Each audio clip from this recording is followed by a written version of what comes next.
susi ng pagbabalit. Noong dekada 80, may isang paaralan sa probinsya na kilala sa tawag na San Bartolome Elementary. Muna sa labas, simpleng eskwelahan lang, pero may lumang silid sa dulo ng lumang pasilyo. Room 9. Matagal lang nakapadlock. Walang natuturo roon. Sabi ng matatanda, may estudyanteng nawala roon at hindi na muling nakita. Isang araw, dumating si Mika, isang grade 6 na transferee. Tahimik, mahiyain, pero palaging may suot na kwintas.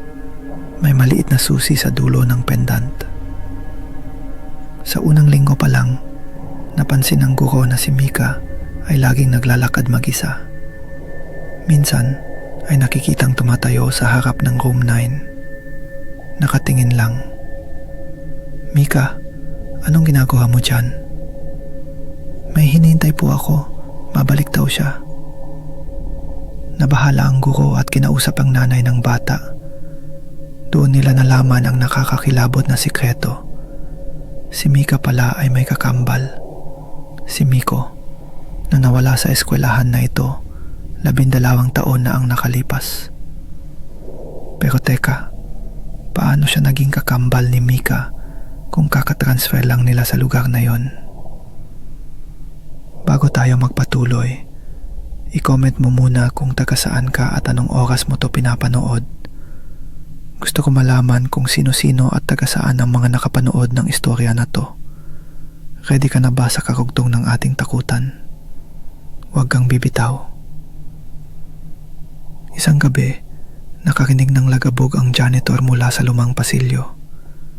Nang lapitan niya, nakabukas ang room 9. Walang ilaw, madilim. Sa loob, nakita niyang nakaupo si Mika. Pero may isa pang batang kamukang-kamukha niya, nakatayo sa likod. Hindi kumikibo, nakatitig lang. Pagayong hawak ang kwintas na may susing magkapareho. "Nakabalik na siya," sabi ni Mika, "at ako naman ang aalis." Nagsara ang pinto ng room 9 ng kusa, at pagkabukas muli, isa na lang ang batang nandoon. Pero hindi na ito si Mika. Mas maitim ang mata, iba ang ngiti, tahimik, pero matalim ang tingin. Kinabukasan, nagpatuloy ang klase. Walang nakapansin na ang batang dumalo ay hindi na ang batang unang dumating. At sa kanyang leeg, nakasabit pa rin ang susi.